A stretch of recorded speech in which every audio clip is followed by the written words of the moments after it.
지금 당장이거든요.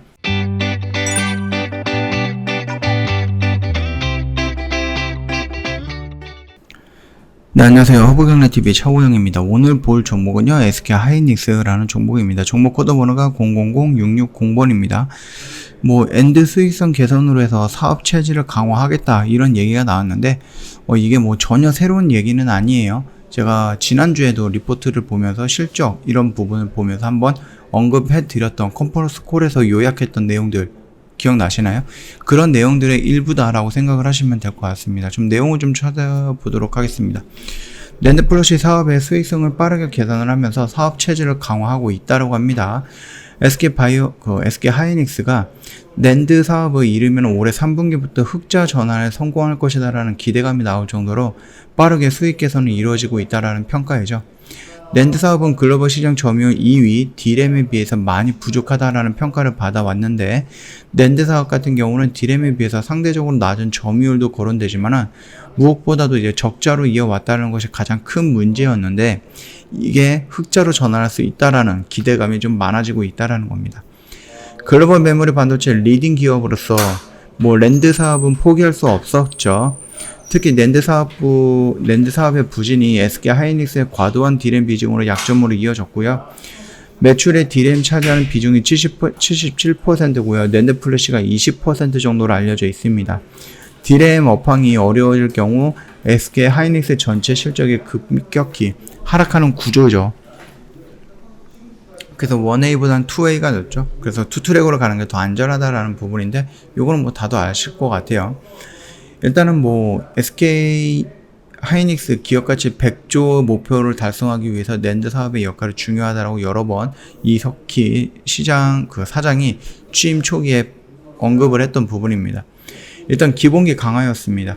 2019년 글로벌 반도체 불확실성이 커지면서 대외 환경 속에서도 당시 이 사장은 외부 변수에 의해서 영향을 최소화할 수 있게끔 최고의 전략은 기본기를 탄탄히 다지는 것이다 라고 얘기를 했죠. 경기가 어려질수록 기술 개발에 집중해서 품질 좋은 제품을 만들어야 하고요. 원가 절감에도 노력을 해야 한다. 이런 식으로 좀 밝혔었습니다.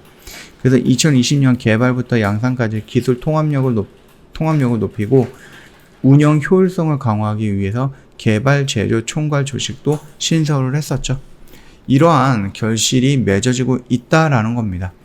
2020년 3분기 128단 기반 제품의 비중을 확대하면서 수익성 개선에 시동을 걸었고요. 2020년 12월 업계 최고치 176단 낸드 개발에 성공을 했죠. 그래서 176단 낸드는 올해 하반기에 양산 시작할 겁니다. 2분기 컨퍼런스 콜에서는 128단 낸드 판매 비중이 50%를 넘어가면서 원가 절감에 기여했고요. 연말에는 128단과 176단 낸드 비중이 80%를 이룰 것이다 라고 예상을 하고 있는 겁니다. 하반기에 낸드 시장 전망도 좀 밝다라고 하죠. 관계자는 하반기 낸드 시황을 서버에서 신규 PCPU가 출시가 됩니다.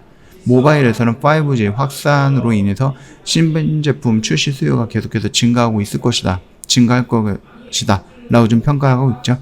하반기에 계절적 성수기까지 합쳐지면은 하반기 낸드 수요는 2분기 대비 많이 증가할 것으로 예상을 하고 있고요. D램 익스체인지에 따르면은요, 7월 낸드 고정 거래 가격이 전달보다 5.5% 오른 4.81달러를 기록을 했고요. 이는 2018년 9월 이후 3년 만에 최고 가격이다라고 합니다. 이러한 흐름들을 좀 봤을 때 SK 하이닉스 같은 경우는 이 낸드 사업부의 흑자 전환을 예상을 하고 있는 것 같습니다. 2분기 콜에서 3분기 흑자 전환, 연간 전체적으로 흑자 전환을 기대하고 있는 상황이다. 3분기면은 지금 당장이거든요. 지금 8월 2일이니까 이번 분기라는 얘기겠죠. 향후 128단과 176단 제품의 경쟁력을 고려하면은 내년에도 흑자 기조가 유지가 될 것으로 예상을 하고 있다고 합니다. 인텔 낸드 인수 작업이 순조로워진 것도 SK 하이닉스 낸드 사업의 장기적인 호재고요. 현재 8개국의 반독점 심사 중 중국을 제외한 나머지 국가에서는 모두 무조건 승인을 받은 상태입니다. 자, 일단 낸드 흑자 전에 성공하면 D램과 함께 양날개로 비상할 수 있다. 수익성과 성장성을 모두 갖춘 사업체로 발전하면서 지속 가능한 성장 기반을 갖추고 있다. 이런 식으로 좀 긍정적으로 평가를 하고 긍정적으로 미래의 성장을 좀 보고 있는 것 같습니다. 자, 그리고 오랜만에 양봉의 모습이 하나 나왔는데요. 그렇다라고 해서 이 양봉의 모습이 굉장히 의미가 있거나 그러지는 않아요. 단순하게 5일선을 돌파했던 부분인데 그 동안 이제 5일선을 돌파하면서 무너진 경우가 많았거든요. 결국은 여기서 떨어지는 이 21선을 어떻게 요리하느냐에 따라서 얘가 조정을 받고 이렇게 돌려나가는 자리에 끝자락이 될지 아니면 그대로 연속적으로 밀어나가는 자리가 될지 그건 좀 지켜봐야 될 것 같아요. 우리가 SK 하이닉스라든지 삼성전자가 움직일 때 가장 크게 봐야 되는 수급적인 부분은 외국인 물량이다라고 했죠. 지금 외국인 물량 들어왔던 수급이 그렇게 크지는 않아요. 그렇기 때문에 어떤 의미를 부여하기는 조금 어려운 양봉이다. 그렇게 좀 말씀을 좀 드리고 싶고요. 여기서 연속성을 가지고 조금 양봉의 모습이 들어오고 외인들의 매수 물량이 들어온다? 그러면 그때는 추세를 좀 돌려나가는 자리가 아닐까? 라고 우리가 한 번 정도는 생각해 볼 수 있는 그런 근거가 마련이 되는 겁니다. 그 전까지는 일단은 조금 보수적으로 접근을 하되 내가 이미 여기서부터 잡아 들어갔다라고 하면은 요 언저리까지는 좀 분할로다가 원칙을 가지고 매수를 해봐도 그렇게 문제가 되는 자리는 아닐 것 같다라고 저는 그렇게 생각을 합니다. 그 점 참고해 보시면서 매매하시는데 좀 도움이 되면 좋을 것 같아요. 저 허브경제TV 홈페이지에 오시면요 카톡 친구 추가하는 방법이 있거든요. 이거 카톡 친구 추가하시고 언제든지 저희한테 문의를 남겨주시면 되거든요. 뿐만 아니라 회원님 그 SK 하이닉스 영상을 보시다가 궁금하신 것들 언제든지 저희한테 이 카톡 친구 추가하시고 내가 SK 하이닉스를 좀 시청을 하고 있는데 이런 내용이 좀 첨가가 되면 좋겠다, 이런 내용은 없었으면 좋겠다, 이거는 좀 잘못된 것 같다 라고 의견을 말씀해 주시면은 다음 영상에 그 의견을 반영해서 저희가 안내해 드리도록 하겠습니다. 그 점 참고해 주시면 감사하겠습니다.